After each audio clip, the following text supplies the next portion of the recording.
entrepreneurs. Betsy and her family attended church at Lyndale Mennonite Church. At age 22, Betsy married Michael Showalter. Perhaps they were introduced to one another by their mutual love of music. I think music has been a Showalter thing for a long time. Tonight's not the first of it. That was good singing. Grandson Timothy Showalter described Michael as a noted song leader of his congregation. And Betsy's funk relatives practically lived and breathed music.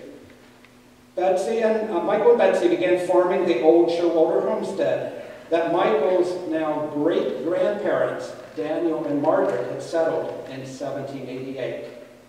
And they were now the fourth generation to be members of the Trissels congregation.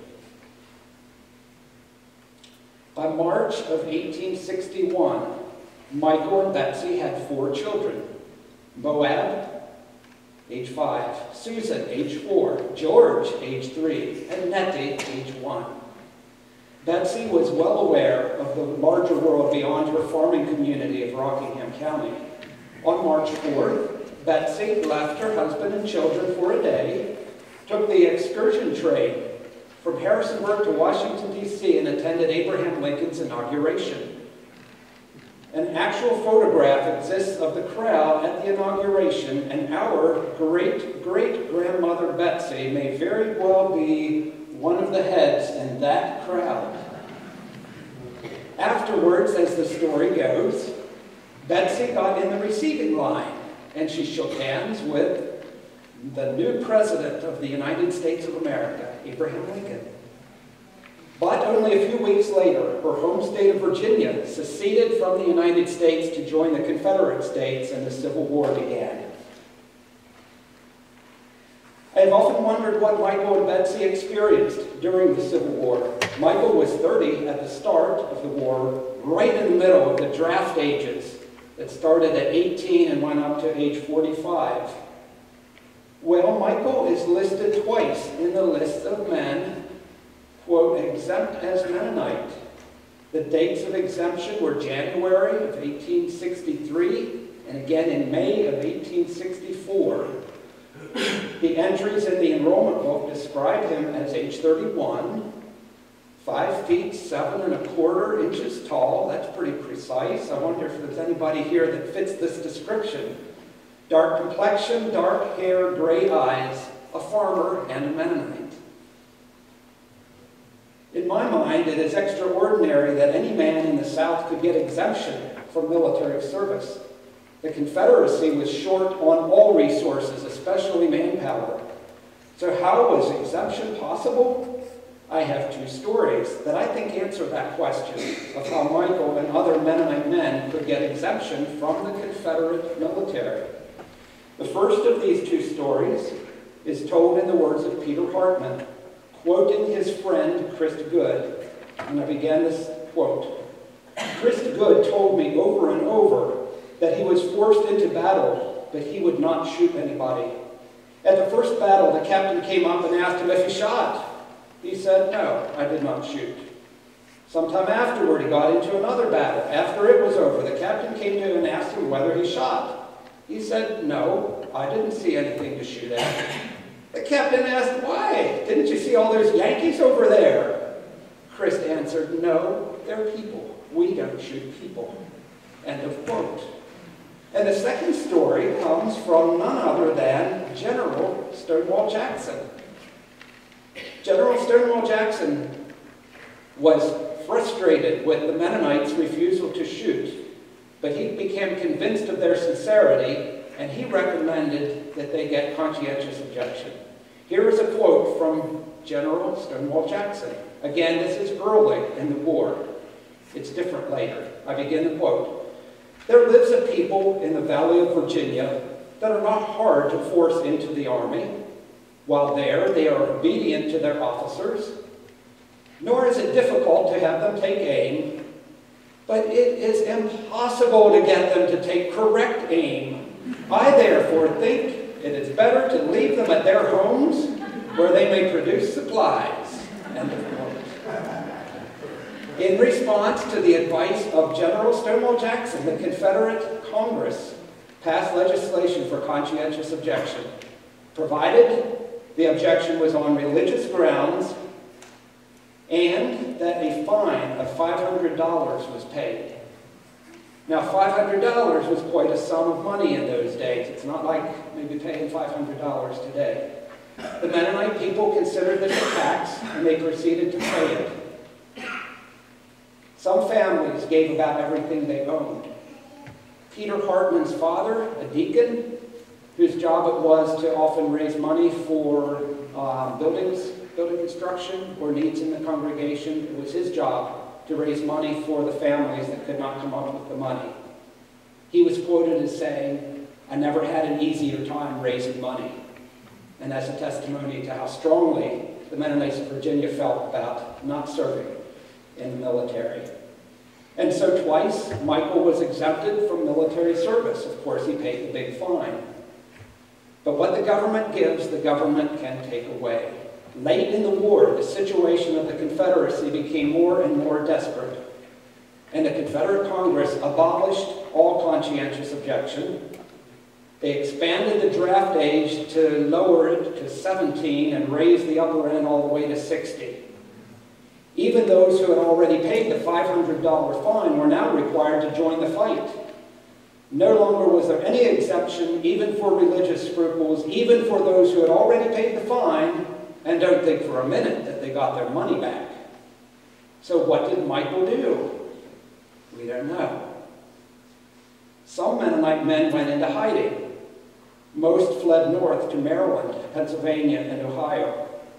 The Mennonite congregations in Virginia were reduced to a few old men, some young boys, plus the women and the girls. Again, I would love to know where Michael was, but there is simply no record. And the circumstances were about to go from desperate to beyond thinkable in the Shenandoah Valley. In the fall of 1864, as part of the Union strategy to break the Confederacy once and for all, Union General Philip Sheridan was sent south with 50,000 soldiers going up the valley. Up meant south into the Shenandoah Valley. They had orders to destroy everything that could be useful to an army. Especially targeted were livestock, crops, food supplies.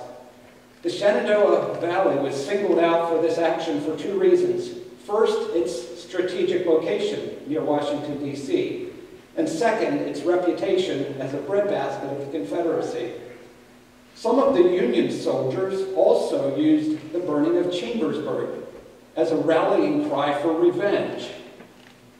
The Confederate army of just 20,000 men, compared to the 50,000 Yankees, offered little resistance and no resistance at all Harrisonburg and north.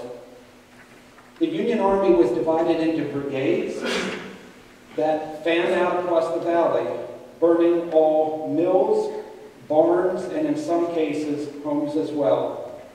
The days of October 6 and 7 were especially dark and terrifying as Union soldiers put fire to literally hundreds of farms, despite the desperate pleas of the owners who were about to lose all provision for getting through the next winter. Where were Michael and Betsy when all this was going on? I can just hardly stand that I don't know the answer to that. But there is a most likely possibility if they followed the predominant patterns of the Mennonite people around them. It's a big if, but it is also the most likely possibility. So I go there.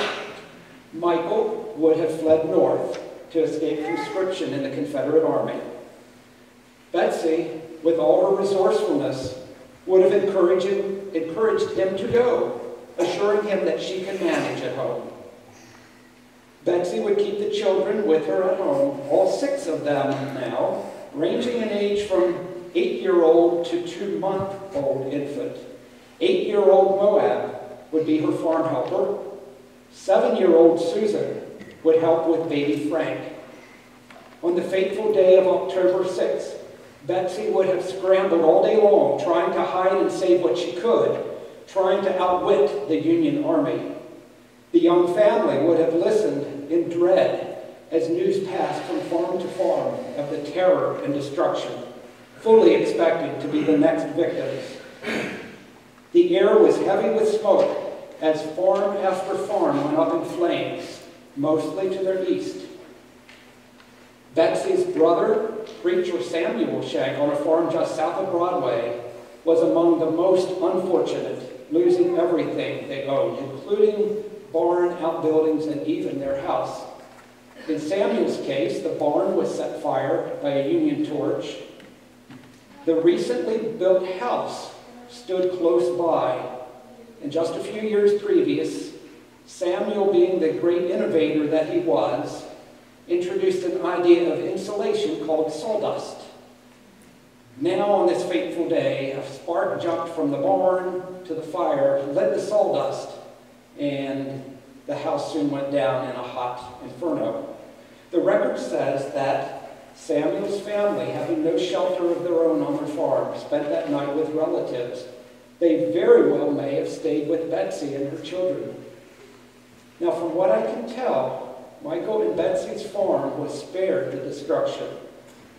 As on the map, I will show first of all about where they live. If you see Broadway and Coutts Store, so they live somewhere between there, possibly in this area.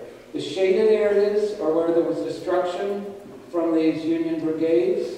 General Merritt down the center of the valley, General George Custer up on the western path. And I think they were in a little bit of a gap there in the middle.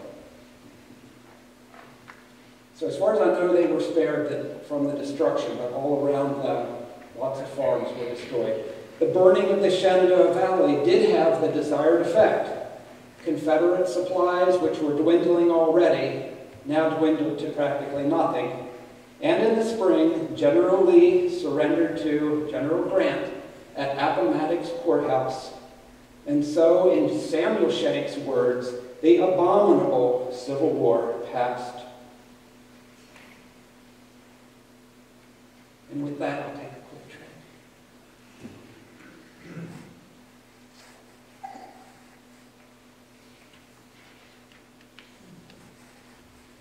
Following the Civil War through Reconstruction, the scars from the war lingered for decades. One newspaper writer, referring specifically to the road from Broadway to Coutts Store, right past the Showalter homestead, wrote these lines. And thus 'twill be when we are gone, those country roads will still live on, the same mud puddles as of yore, but stickier, deeper than before. You can sort of hear the gloom and pessimism reflected in those lines. There's a slide that's too early. 20 years after the end of the war, Michael and Betsy, specifically referring to the deplorable road situation around Broadway, moved from Broadway to a farm west of Harrisonburg, where the situation wasn't quite as bad. Recovery started in the larger cities and spread out more slowly to the smaller towns. With this move, Michael and Betsy also switched the church they attended. From Trissell's in the Northern District, where Michael's family had attended for 4 generations, they now became members at Weaver's in the Middle District. 1888 was a landmark year. 4 things, and I'll describe each one of them. It marked 100 years since the first Showalters, Daniel and Margaret, had arrived in Virginia. It's the year Moab and Annie moved to Maryland. I'll talk about that later. Just bring it up. This is the time context for it. 1888 was also the year Michael built his cabin at Sparkling Springs. The white cabin without the trim in the center. Michael Showalter was one of 28 of the original incorporators of Sparkling Springs. He served on the first board of directors. Sparkling Springs was an 1880s-style summer resort on the Little North Mountain west of Singer's Glen. There were many similar resorts on the Little North Mountain, but Sparkling Springs was different from most of the others at the time, in that it did not allow bowling or gambling or the sale of intoxicating drinks. In 1888, Michael built his cabin on lot number 8, a small two-story cabin. On the wall of the kitchen, Michael's signature remains to this day, saved by his great-grandson, Roy, when the interior walls were being repainted. Michael served as chief of police, a surprising position perhaps. The duties of chief of police were to prevent farm animals from being watered at the spring, to prevent horses from being hitched too close to the spring, and to provide for and regulate hitching. That was Michael's job. Michael's Showalter's cabin has remained and still remains in the family. Also, at least 10 other cabins at Sparkling Springs are owned today by descendants of Michael and Betsy. Michael's son Moab and wife Annie built this cabin at Sparkling Springs, known for years as the Showalter cabin. And they enjoyed spending lots of time there in their old age. Their